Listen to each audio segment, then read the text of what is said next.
हुक्म के एतबार से रोज़े की 5 किस्में हैं। हुक्म के एतबार से रोज़े की टोटल किस्में जो हैं वो 5 हैं। पहला है फ़र्ज़, दूसरा है वाजिब, तीसरा है नफल, चौथा है मकरूह तंज़ीही और पाँचवा है मकरूह तहरीमी। ये रोज़े की किस्में हैं। कब फ़र्ज़ है, कब वाजिब है, कब नफल है, कब मकरूह तंज़ीही है, कब मकरूह तहरीमी है, ये मैं आपके सामने तफसील अर्ज़ करने लगा हूँ। रोज़े जो फ़र्ज़ हैं वो हैं माह रमज़ान मुबारक के। कौन से हैं जी? अब इसके अंदर भी फ़र्ज़ की 2 किस्में हैं। एक है फ़र्ज़ मुअय्यन और एक है फ़र्ज़ गैर मुअय्यन। फ़र्ज़ मुअय्यन वो है कि जो माह रमज़ान मुबारक जब आता है, ये महीना जब तुलू होता है तो उस वक़्त रोज़े फ़र्ज़ हो जाते हैं। किसके ऊपर फ़र्ज़ होते हैं? बंदे का सबसे पहले मुसलमान होना ज़रूरी है, उसके बाद उस बंदे का बालिग़ होना ज़रूरी है और उसके बाद उस बंदे का आक़िल होना ज़रूरी है। यानी कुछ ऐसे भी हैं जो बालिग़ तो हो जाते हैं लेकिन अक़ल से वो बिल्कुल फ़ारिग़ होते हैं और चला जिन्होंने उसी कहने हैं, तो वो बलूगत वाला मामला जिस्म के अंदर तो आ जाता है, गुस्ल तो उन पे फ़र्ज़ हो जाता है लेकिन आक़िल नहीं होते। तो जब वो मुसलमान होगा, बालिग़ होगा और आक़िल होगा, उसके बाद उसके ऊपर रोज़ा फ़र्ज़ होगा। फ़र्ज़ गैर मुअय्यन है कि रोज़े तो रमज़ान की हैं लेकिन ये वो रमज़ान में नहीं रख रहा, वो रमज़ान गुज़रने के बाद क़ज़ा करके रख रहा है। मिसाल के तौर पे औरत रोज़े रख रही थी और उसके ख़ास अय्याम आ गए। अब ख़ास अय्याम के अंदर औरत को नमाज तो माफ़ है लेकिन रोज़े का हुक्म है कि रोज़ा उसने बाद में क़ज़ा करके रखना है। तो वो रोज़ा बाद में उसने क़ज़ा किया। अब ये जो बाद में उसने रमज़ान मुबारक के गुज़रने के बाद उसने रोज़ा रखा, इसको कहा जाता है फ़र्ज़ गैर मुअय्यन। है तो फ़र्ज़ लेकिन गैर मुअय्यन का मतलब है कि जब उसने एक दफ़ा क़ज़ा कर दिया, अब उसके बाद ये लाजमी नहीं है कि वो शवाल के अंदर रखे या ज़िलक़ादा में रखे या ज़िलहज्जा में रखे, वो फिर किसी भी महीने में रख ले। लेकिन इस नीयत से अगर कोई बंदे रोज़े छोड़ते हैं कि मैं गर्मियों के रोज़े नहीं रखूँगा, मैं सर्दियों के रख लूँगा, और एक तो होता है ना कि उम्र के इस हिस्से में पहुँच चुका है कि बुज़ुर्गी इतनी है, कमज़ोरी इतनी है कि उसे डॉक्टर, एक मुसलमान डॉक्टर, और उसने ये कहा है उसे कि अगर तुम रोज़ा रखोगे तो तुम्हारी तबीयत ख़राब हो जाएगी, या उसने, डॉक्टर ने तो नहीं कहा लेकिन इसने रोज़ा रख के देखा, ये बहुत बीमार हो गया, हालत ज़्यादा ख़राब हो गई, अब इसने कुछ रोज़े छोड़ के सर्दियों में रखने का फ़ैसला किया, तो फिर ये और मसला है। लेकिन अगर कोई बंदा इसको एक आम सी चीज़ समझते हुए, कोई बड़ा जुर्म ना समझे और एक आम सी चीज़ समझे कि मैं गर्मियों में नहीं रखूँगा, मैं सर्दी में रख लूँगा, और इस तरीके से अगर कोई करे तो वो सुने कि वो कितना बड़ा जुर्म कर रहा है।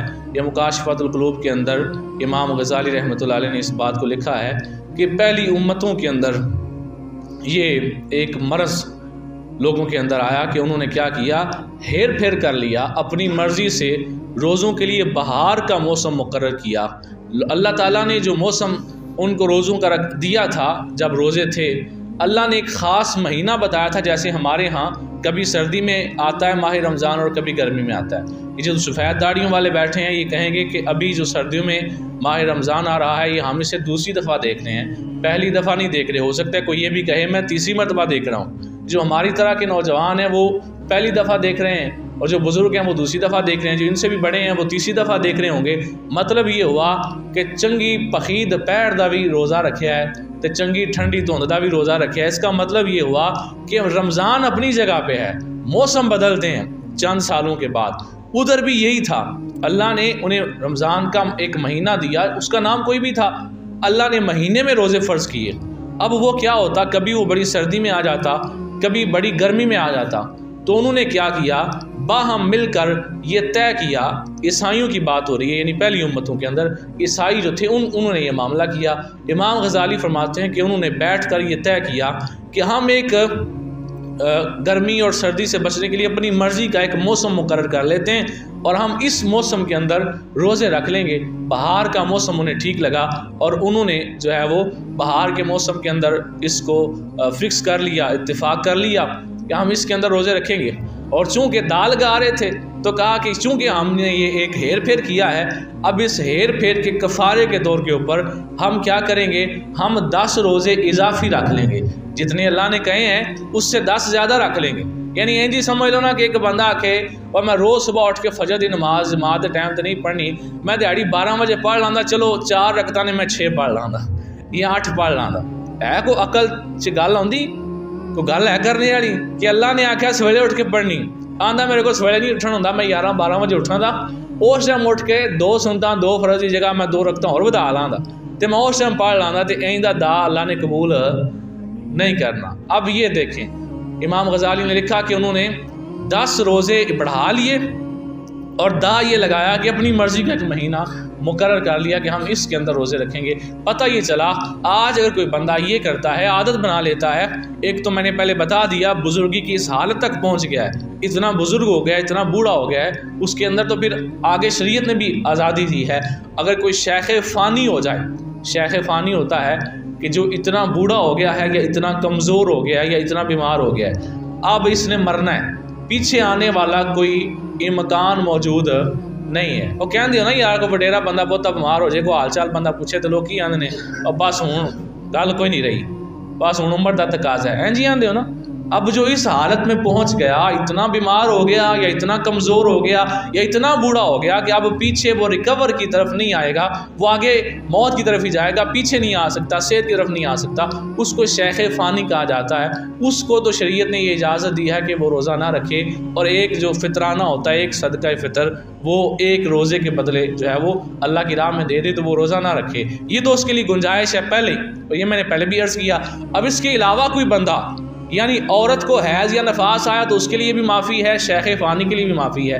तीसरा कोई बंदा इसके लिए, इसके अलावा कोई और बंदा उठ के कहे कि ऐ ते बड़े जड़े डाढ़े रोज़े ने तो मैं तो फलाना फलाना काम भी करना होता है, तो मैं अभी नहीं रखूँगा, मैं अभी कज़ा कर लेता हूँ, सर्दियाँ आएंगी तो फिर रखूँगा।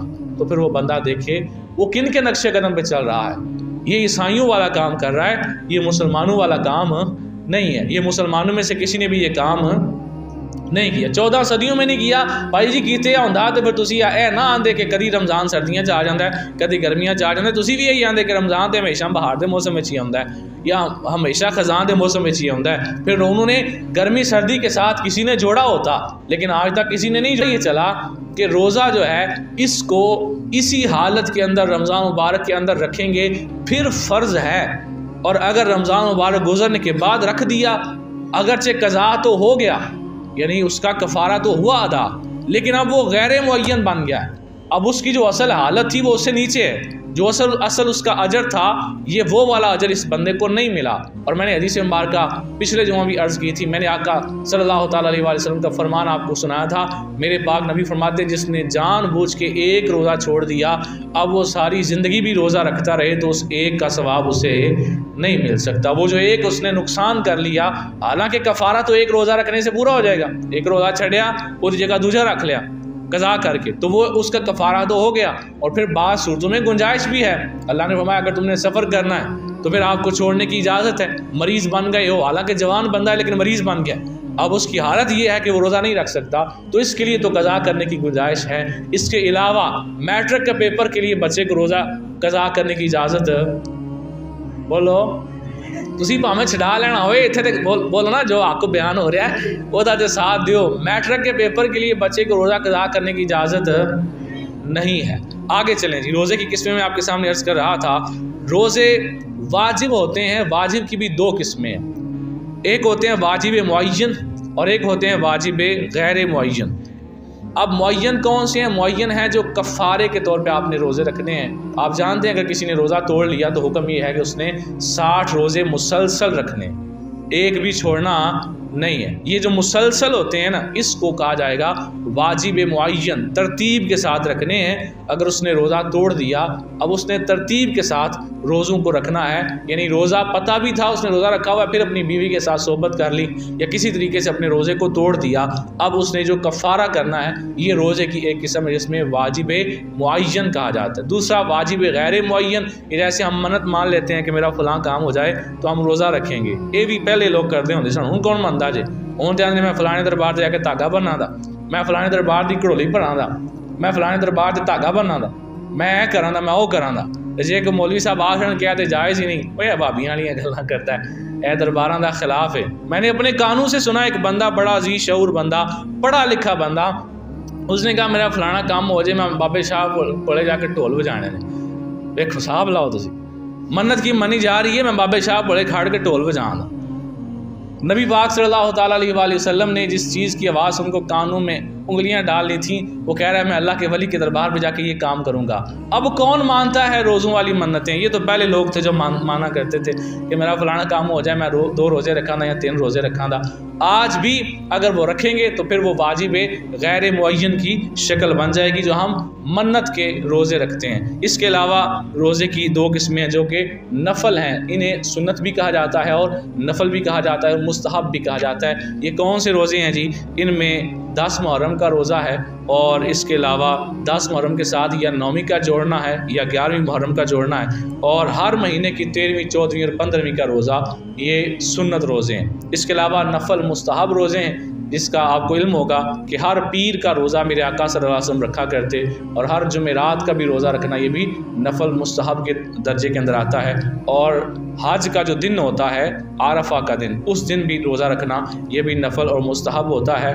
और जब ईद गुज़रती है तो ईद के फ़ौरन बाद 6 रोज़े रखना, ये बुज़ुर्गों को पता होगा, ये अक्सर बुज़ुर्ग रखते भी हैं। तो ये जो रोज़े हैं 6 रोज़े, ये भी नफल मुस्तहब के ज़ुमरे में आते हैं। और इसके अलावा अब आगे 2 किस्में बयान होने लगी हैं कि वो कौन से रोज़े हैं जो मकरूह हैं, जो नहीं रखने चाहिए, शरीयत को पसंद नहीं है। पहला है कि सिर्फ़ जुमे का रोज़ा रखना या सिर्फ़ हफ्ते के दिन का रोज़ा रखना, ये मकरूह तंज़ीही है। रोज़ा तो हो जाएगा लेकिन ये शरीयत को पसंद नहीं है। इसके दलाइल के तौर पे कई हदीसें मुबारका मौजूद हैं, और मैं चूँकि इस वक्त मेरा मौजूद रोज़े की किस्में हैं तो मैं उसी तरफ नहीं जा रहा, वरना अगर आप कोई दलील मांगें तो उसके ऊपर हदीस पाक मौजूद हैं कि सरकार इस्लाम ने सिर्फ़ जुम्मा का जो रोज़ा है, यानी बंदा पूरा हफ्ता रोज़ा नहीं रखता, सिर्फ जुम्मे वाले दिन रोज़ा रखता है, या पूरा हफ्ता रोज़ा नहीं रखता, सिर्फ हफ्ते वाले दिन रोज़ा रखता है, बाकी पूरे हफ्ते में वो नहीं रखता, और इसने आदत बनाई हुई है, तो ये दुरुस्त नहीं है, ये शरीयत को नापसंद है। इसके अलावा सौमुद्दहर, हमेशा का रोज़ा रखना, ये भी शरीयत को पसंद नहीं कि बंदा रोज़ाना ही रोज़ा रखे और हमेशा रोज़ा रखता रहे। हाँ, दाऊद अलैहिस्सलाम का एक रोज़ा मशहूर है, उसे कहते हैं सौम दाऊद अलैहिस्सलाम। वो ये है कि आप एक दिन रोज़ा रखते, एक दिन छोड़ते, फिर एक दिन रोज़ा रखते, फिर एक दिन छोड़ते। ये शरीयत को पसंद है, ये मुस्तहब है, नफल है। और अगर कोई रोज़ाना रोज़ा रखे तो वो शरीयत को पसंद नहीं है। फिर एक पहली उम्मतों के अंदर एक रोज़ा होता था सौम सकूत, चुप का रोज़ा, वो भी इस्लाम के अंदर पसंद नहीं किया गया कि बंदा सुबह से लेकर शाम तक इस नीयत से नहीं बोल रहा कि मैंने चुप का रोज़ा रखा हुआ है, ये भी इस्लाम में जायज़ नहीं है। इसके अलावा सौम विसाल, ये भी मकरूह तंज़ीही है कि बंदा अफ्तार करे ही ना, वो सुबह रोज़ा रखे और शाम को खोले ही ना, अगले दिन उसी रोज़े को आगे जारी करे, यानी बग़ैर इफ्तार किए रोज़ा खोले। या बाज़ ने यह भी लिखा है कि जैसे मैंने पहले अर्ज़ किया कि मुसलसल ही रोज़े रखता रहे, बीच में वक्फ़ा ना करे। ये दोनों किस्में हो सकती हैं, ये दोनों शरीयत को नापसंद है कि बंदा रोज़ाना ही रोज़ा रखे और कभी भी बीच में नागा ना करे। और मकरूह तहरीमी कौन से रोज़े हैं, जी आपको शायद पहले से पता होगा कि जो छोटी ईद के दिन का रोज़ा होता है ये भी मकरूह तहरीमी है, ये रखना जायज़ नहीं है। और बड़ी ईद के बाद वाले जो 3 दिन, यानी कि जो ज़ाहिर बात है 3 दिन हम कुर्बानी करते हैं, ये जो 3 दिन होते हैं, इन 3 दिनों के अंदर भी, बल्कि अय्याम तशरीक़ बोला गया, इससे अगला भी जो दिन होता है उन दिनों में भी रोज़ा रखना ये मकरूह तहरीमी होता है। ये रोज़े की अक़साम मैंने आपके सामने अर्ज़ की हैं। इसके अलावा ये थी हुक्म के एतबार से रोज़े की अक़साम, और जिनस के एतबार से भी रोज़े की अक़साम है, और वो टोटल 11 हैं, और उनका मैं मुख्तसर से आपके सामने तारुफ़ करता हूँ, ज़्यादा तफ़सील उनकी मैं नहीं आपके सामने रखने लगा। इनमें से 4 किस्म के रोज़े वो हैं कि जो मुसलसल रखने होते हैं। पहले हैं माह रमज़ान के रोज़े, ये मुसलसल रखने होते हैं। इसके अलावा ज़िहार हो जाए, अगर ज़िहार ये आप जानते होंगे कि अगर कोई बंदा अपनी बीवी की जो है वो शर्मगाह को या उसकी पीठ को अपनी माँ या बहन के साथ तशबीह दे दे या फूफी के साथ, अपने किसी महरम रिश्ते के साथ, तो ये ज़िहार हो जाता है। फिर इसके कफ़ारे के तौर पे रोज़े रखने होते हैं, ये भी मुसलसल रखने होते हैं। इसके अलावा अगर किसी ने कसम खाई और कसम को तोड़ दिया, और सरकार का हुक्म है बाकायदा, हूँ तो यार कसम की वैल्यू ही नहीं ना रही, हूँ तो किसी ने कम्मे का सौदा वेचने वास्ते बंदा आंदा अल्लाह की कसम मैनू को नहीं बचता पिया, हालांकि एडा एक खोता है दुकानदार, दुकान ही बंद कर छड़े, जिन्होंने बचता कख नहीं पिया तो वेचता क्यों पिया। यानी वो हर गाहक को बेचते हो ये कहता है अल्लाह की कसम ए तो इन्नी मेरी खरीद भी नहीं, जिन्हें दा तू ले लिया, क्या बात है, एडा तू रह गया भाई, अल्लाह की कसम चौक सड़ी है कि इन्हें दी मेरी खरीद भी नहीं, जिन्हें दा तू ले लिया, अल्लाह की कसम चौक के झूठ बोला है। ये हमारा आज का अंदाज बन चुका है। सारे नहीं है इस तरह करते, जो करते हैं उन्हीं की बात मैं कर रहा हूँ। तो अल्लाह के नबी सल्लल्लाहु ने कसम कितनी वैल्यू बयान फरमाई कि मेरे आका सल्लल्लाहु अलैहि वसल्लम ने फरमाया कि अगर तुम कसम उठाओ और बाद में तुम्हें लगे कि कसम पूरी करूँगा तो ये बेहतर नहीं है, तो फिर सरकार फरमाते हैं वो कसम पूरी ना करो और उसकी जगह पे उसका कफ़ारा अदा करो। यानी सरकार ने खुद एक मरतबा कसम उठाई और बाद में उसके उलट आपने बेहतरी देखी और कसम का कफ़ारा अदा किया। ये थे कसम की वैल्यू को नहीं हार निकलने की गलती, अल्लाह की कसम है, अल्लाह की कसम है। बहरहाल कसम का एक कफ़ारा होता है और वो शरीयत में अदा करना इस तरीके से के साथ कि हमने मुसलसल रोज़े रखने होते हैं, कि हमने उसके अंदर जो है वो नागा नहीं करना होता। और इसके अलावा सौम कफ़ारतुल क़त्ल होता है, अगर एक बंदा किसी को इरादतन कत्ल नहीं करता, गलती से उससे कोई बंदा कत्ल हो जाता है कि तो उसके लिहाज से अगर उसे जो है वो इस्लामी कानून के मुताबिक या अहले खाना उसे माफ़ कर दें और उसको सज़ा ना दी जाए, कत्ल के बदले कत्ल उसे ना किया जाए, अब उसने क़यामत वाले दिन इस गुनाह की सज़ा से बचने के लिए उसके कफ़ारे के तौर पे रोज़े रखने होते हैं। और इसके अलावा जो है वो ये बाकी किस्में हैं जिनकी मैं तफसील बताए बगैर सिर्फ ज़िक्र करने लगा हूँ। आप जानते होंगे, नाम आपने सुने होंगे कि हज तमत्तो जो होता है, कुर्बानी की ताकत अगर बंदा उसमें ना रखता हो तो उसने रोज़े रखने होते हैं। इसके अलावा अहराम के अंदर अगर दम वाजिब हो जाए उसके लिए आपने रोज़े रखने होते हैं। और इसी तरीके से अगर इंसान को हज के दौरान हज से पहले बाल मुंडवाने पड़ जाएँ, कोई मसला बन जाए, तो उसके लिए भी उसने कफ़ारे के तौर पे रोज़े रखने होते हैं। ये चंद मैंने आपके सामने जो है वो रोज़े की किस्में बयान की हैं। और ये बात हकीकत है कि जो बंदा माह रमज़ान के रोज़े रखता है, कौन से रोज़े जी?